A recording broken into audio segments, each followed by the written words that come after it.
Yo, what's good everyone? Thank you for tuning in to today's video. As you can see from the title and the thumbnail, today we're breaking away from the norm, and in this video we will be taking a look at my top 10 favourite sneaker pickups for all of 2022 so far. It's definitely been a couple of weeks to forget in terms of all the L's that I've taken, so since we didn't have very much to review, I still wanted to bring you guys a brand new video, and instead of looking forward, kind of take some time to reflect and look at some of the great pairs we picked up this year. So I'm really excited for you guys to see this one, and I don't want to make the intro any longer than it needs to be. Sit back, relax, and let's go ahead and dive straight into this video.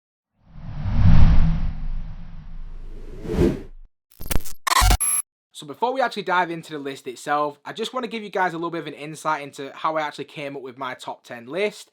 I didn't want to make it too easy on myself, so I did decide on a couple of rules that I had to stick by, one of which was the shoe had to release in 2022. So any of my reachbacks that I picked up this year aren't included. There may be an honourable mention just because I want to show it in this video. But other than that, every single shoe has released in 2022 so far. And another one of the rules were I was not able to include anything that I paid resale for. So every shoe that you are going to be able to see from 1 through 10 or 10 through 1 is going to be a retail pickup. So if you guys actually want to get in on this and actually do your own videos, I know a lot of guys that have their own channels watch my channel as well. So I definitely recommend you guys do this. I'd love to see what you guys have picked up as well. But with all that waffling said and done, I think we should just go ahead and get straight into the video. So as I just mentioned, this isn't officially part of the list, but as an honourable mention, I had to include the Air Max 90 Bacon, which I did pick up this year. Now this shoe does break the rules for more reason than one. Not only did the shoe not release this year, but I did technically pay resale and I picked these up from StockX. Don't worry, I know about the rumours. I have double, triple and had everybody check these for me, and I'm more than confident that these are legit.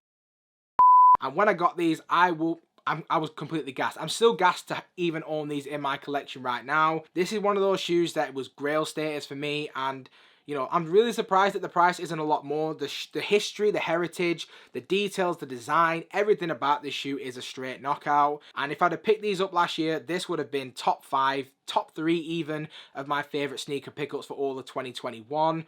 I absolutely love this shoe. It had to make the honourable mentions list just because I wanted to show you guys again, even though we did the review. So if you want to check out any of these videos, there will also be some links in the description box below as well. But this is the honourable mention. This is the Air Max 90 Bacons, an incredible shoe, and definitely one I'm really glad to have in the collection. So in at number 10, we do actually have one of our more recent pickups. So in at number 10, we have the Air Jordan 11 Low 72 and 10, and this release for me completely went under the radar for so many people. This was one that I knew I had to pick up. I was a little bit on the fence because there were some other releases around that time, but I can definitely say I'm very glad to have picked these up for the collection. Quality of the materials, the leather alone on this shoe is absolutely nuts. And if this shoe is still available, at your local shops, malls, whatever you want to call them, if it's available online, I would definitely recommend that you do pick these up before they sell out. The quality of the materials is incredible. The story behind it, the 72 and 10 story, just everything all like tied into one, made this release an absolute must cop for me. This is a mostly black and white shoe. You can wear it with any outfit, and it's a Jordan 11, which is honestly up there as one of the more comfortable models. But overall, very happy with this one. I even managed to get my pair, I think 30 or 40 pound under retail. Definitely is one I'm really glad to have in the collection, and I do think is, possibly even slightly underrated. Just a little bit. So moving on to the next one, in at number 9, we have the New Balance 2002R JD exclusive. Now, when this shoe officially released, everyone were going nuts for these, and definitely for good measure. This is arguably up there as probably the most worn shoe out of the entire lot, especially for this top 10. This is just such an incredibly comfortable shoe. The materials are great on it, especially at the price point. And like from a style perspective, I know this isn't necessarily everybody's cup of tea, but I'm a dad. It gets me my dad vibe, and it definitely is one of those shoes that I just feel like I have the freedom to wear in whatever weather, in whatever situation. This shoe just does everything I need it to do. It's really breathable, like I've already mentioned, it's really comfortable, and nobody does grey better than New Balance, so I'm absolutely made up with this pair. Again, this is potentially one of those shoes that may even not make the list come the end of the year, unfortunately, because we do have some incredible releases coming out that I'm hoping to get my hands on. But after the last couple of weeks, maybe I won't. But this one is the reason and a couple of others, is the reason I wanted to do this list now, because if this doesn't make the list, I definitely feel like it deserves the recognition. It is such an incredible shoe at a great retail price point, and I feel like if these are still sitting again around your local retailers, especially around JD's here in the UK, I don't know what the hand movement was for. I definitely would suggest to pick these up, or any other colorway. The hype after the protection pack is definitely real, so I wouldn't be surprised if these are no longer available. But if you can get your hands on them, I definitely recommend you do. So just moving on to the next one. In at number 8, we have the Air Jordan 6 UNC. I don't know what it is about this year, but Jordan brand loves the Jordan 6 right now and is dumping a lot of colorways on us.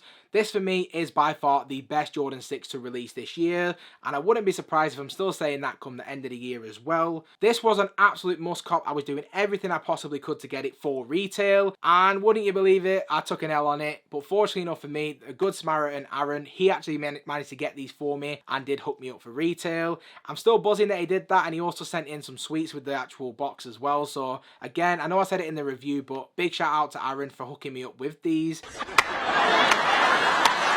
I'll be honest, I haven't really worn these as many times as I would have liked. I think I've maybe only worn it maybe once or twice. I'm not even sure if that focused, but yeah, I've only worn this maybe once or twice. But it is definitely one of my favourite releases. I think it's such an incredible shoe. The colour blocking is beautiful, especially in that carmine aesthetic. And I just feel like it definitely is a valuable part of my collection. So this is one that will definitely never be sold, especially because somebody went out of the way to help me get it. I'm going to enjoy this shoe. I'm going to cherish this shoe. And with the weather getting a little bit warmer now, definitely expect to see a lot more on-feet shots of this on my Instagram pages. So again, do follow me if you're not already. But in at number 8, the Air Jordan 6 UNC. Absolutely immense shoe. So just moving on to the next shoe up on our list, and this for me is by far the most underrated shoe on this entire list. In at number 7, we have Saucony's collab with Feature for the $5,000 chip. Now I've got to give it up to a few guys on YouTube for actually putting me onto these, so shout out to Guy and Kicks as well as DJ Soul Agenda, because without them I would have completely missed the boat on these and just probably wouldn't have paid it the attention I feel like it deserves. So when I saw their reviews, I immediately was doing everything I possibly could to get this shoe for the collection. And I'll be honest, in terms of quality, materials, build, colorway, this for your money is absolutely banging. Every premium aspect of this shoe immediately pops when you pull these out of the box.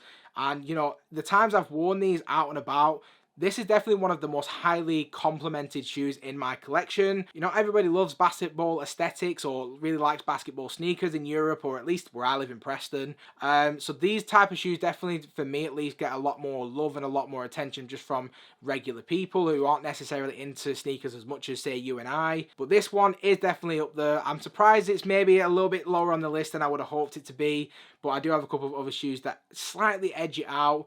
But again, one of my favourite releases. I think Feature and Saucony absolutely killed it. The overall quality, materials, build, everything is incredible. And I did peep the resale price. It is very reasonable right now. So if you are looking for that shoe that maybe not everybody's got and not everybody's rocking, this is a very good versatile option. So if the last shoes were the most underrated shoes in the list, this one would be a very close second. In at number 6, we have Union's collab with Jordan brand for the Air Jordan 2 Grey Fog.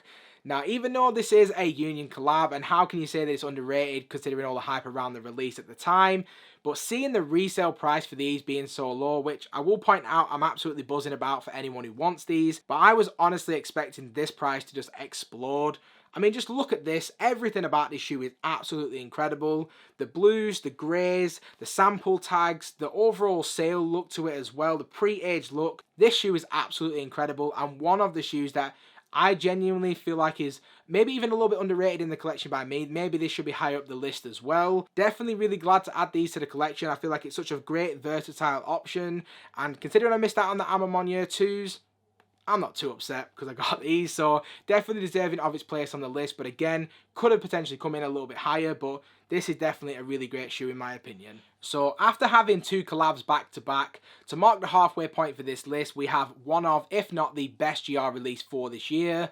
Next up, we have the Nike Air Max 1 Tree Lines, and this shoe for me is by far quickly becoming my daily wearer. I am finding myself just constantly looking to pick these out and just wear them everywhere with any outfit because it is such an incredible looking shoe. Like I kind of touched on with a different release, this is a very complimented pair as well. Everyone, you know, that I've had a compliment from has said how much they love these and how great they look on feet. And I did actually do a quick lace swap to swap out those pretty crappy green laces that were in there. Didn't like how thin they were or the overall look to them. I swapped it out for sale, and I just feel like the overall look to the shoe is just so much better. This for me, especially because it is a GR and it was widely released, and I feel like most people who wanted them were able to get them. Factor in the price point as well of 135 quid, and it's a no-brainer.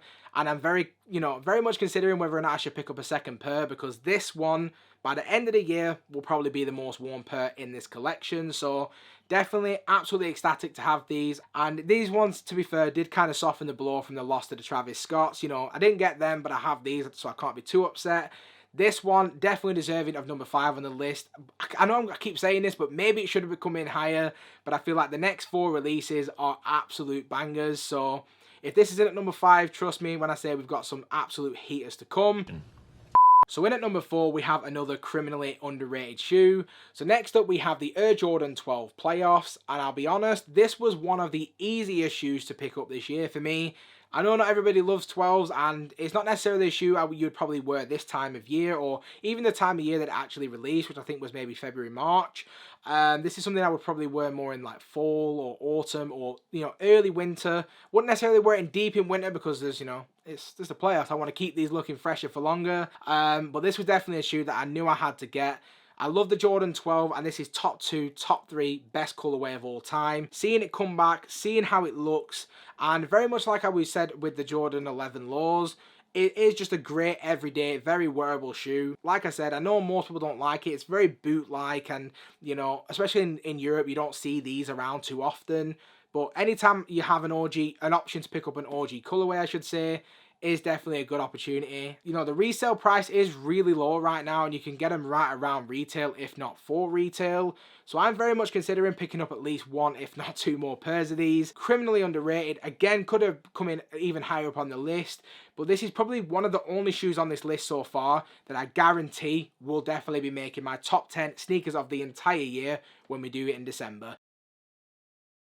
So moving on to the next shoe on our list, and this one for me is again one of my favourite releases for the entire year, not just for this list. So in at number 3, we have the Concept Air Max 1 in the Mellow colourway, and I've got to give it up to Concepts. They absolutely smashed this collab. From every single pair that released, these, the heavies, the far outs, every single pair was a straight knockout. The overall presentation of the boxes, the design and the colorways, the history, the lineage, everything surrounding this release was a straight 10 out of 10 for me, except the release itself. The release for this shoe was a little bit messy, and if it wasn't for the Sneakers Day, Sneakers Live, I would have taken an L and I would have been very, very disappointed. I'm still disappointed that we didn't get a release for the far outs in the UK, or at least maybe I missed it or I didn't see it, but as far as I'm aware, we haven't had a release for them at this point, and I don't expect that we will. And those resale prices on the far outs are looking a little bit too rich for my blood, but I am still absolutely ecstatic to have this shoe in the collection. Everything about it, just the design elements, the details, everything about this shoe is just super premium. It feels super special, and this is just arguably one of the best looking shoes to release in my opinion. But if you can get these for an affordable price to you, I definitely wouldn't hesitate to, because this shoe is aging like fine wine. The more I look at it, the better it looks. Beautiful. So we're at that point in the video already where we are closing in on that number 1 spot. Unfortunately, this next shoe did only just narrowly miss out on the top spot, but I think when I explain later on as to why that is, you'll get a clearer picture for it. So in at number 2, we have the Air Jordan 3 Cardinals, and this shoe was an absolute hassle to get. This shoe sold out on release. People were trying to make a bunch of money off it, and then the hype just completely fell through the floor, and people were trying to get rid of these at all costs. Probably didn't help the resellers that Sneakers did actually do a pretty decent size restock, and that's actually where I got my pair from. So shout out to Sneakers for doing a completely random restock at a random time of day, because I was absolutely gassed. It's one of my favorite silhouettes of all time, and this colorway is getting me so hyped for the Fire Reds that are scheduled to release, I believe, in August or September. So in the meantime, I'm definitely going to enjoy this shoe for what it is. The shaping, the colorway, the materials, the design. I got this for my daughter, for my son. My other son didn't want it. Shout out to Jackson. He's a little bit of a, loose cannon. He likes to do things a little bit differently. But, I picked these up for the kids. They absolutely love them as well. Even the kids' pairs were incredibly well made. Craftsmanship, QC, everything was incredible on their pairs as well as mine. So, can't fault Nike one bit for these. Definitely is a very treasured pair in the collection. Definitely deserving of its place at number 2. And I feel like if I didn't pick up this other shoe, this would have been my favourite pickup of the year so far. I know it's not an OG colourway, but still, this is just an absolutely beautiful shoe. So here we are, we've reached my number 1 favourite pickup for the year so far. I feel like most of you regulars on the channel will probably already know what this is, and I feel like my super regulars, OG subscribers, are definitely going to know what this shoe is. I've been banging on about this shoe on Instagram for such a long time, but here it is. It is the Concept Air Max 1 Heavies. I know what you guys are thinking. He's on the hype train. He's, whatever you're thinking. This shoe is by far the best looking sneaker of 2022 in my opinion. Honestly, when I was doing the review, I was gassing myself up. I've worn this shoe a bunch of times and every single time it gasses me up. It just looks absolutely incredible in hand, on feet, in pictures. And again, it is a very, very much a complimented pair that, when I break these out, people definitely seem to, really resonate and really love the look. I think that has a lot to do with this really nice camo print on the lower half of the shoe. Kind of just gives people that hippie vibe, and get yourself in the hippie vibe when you're rocking these. It's just an incredible shoe. I got to give a massive shout out to SNS for hooking me up with these. I was really gassed because I believe it was actually my daughter's birthday, or was it Jackson's birthday? I'm a terrible dad. I completely forget which of my children's birthday it was. But I did actually get these on their birthday, so it just made it all the sweeter. And I've treasured this pair. I've not necessarily worn it as much as I would have liked because I feel like quite a lot of sentimentality towards this shoe. But this shoe by far will definitely be making the top 10 list easily. It may even still be my number 1 shoe pickup for the rest of the year. Depends on what we pick up, but I feel a lot of love for this shoe. Don't be surprised if this is my number 1 shoe come December. But everything about this shoe, 10 out of 10. Details, craftsmanship, QC, storyline, design, concepts. Again, you absolutely killed it. So my number 1 favourite pickup for the year is the Concept Air Max 1 Heavy. Absolute banger. And just like that, we've completed my top 10 favourite sneaker pickups for all of 2022. I didn't want to spend too much time on this video, honestly. I didn't want to take it too seriously. I just wanted to sit here and talk about 10 of my favourite releases. And I feel like I did that, and I'm really happy with every single shoe that made this list. I think everyone deserves its place on the list. There's a really nice mix of collabs and GRs and hype and non-hype shoes alike. And these are all shoes that I like. If you don't like them, that's absolutely fine.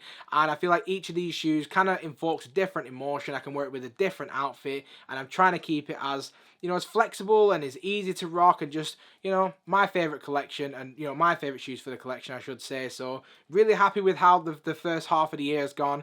Really excited to see how the second half goes. If it's anything like the first half, I think come the end of the year, I will have, bought a lot of really great shoes.